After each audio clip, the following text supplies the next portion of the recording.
Akbar S Babar के election commission के बाहर मीडिया से गुफ्तगू, कहा कि पीटीआई के इंट्रा पार्टी इलेक्शन के फ्रॉड पर पेशी थी कि इसकी समाअत 4 दिसंबर तक मुलतवी कर दी गई। अगर हमारा कोई मगरबी मुल्क होता तो पीटीआई की टॉप लीडरशिप आज जेलों में होती। पाकिस्तान में ना आइन है ना कानून है।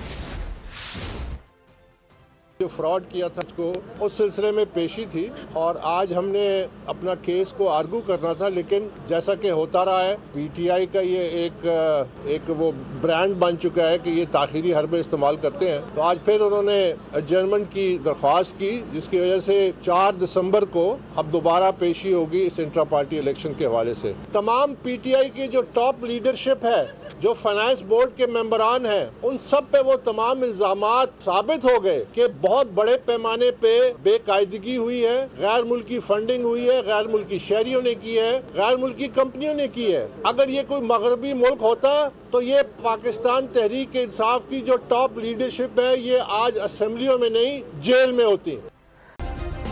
सब्सक्राइब करें और बेल दबाएं ताकि कोई खबर रह न जाए।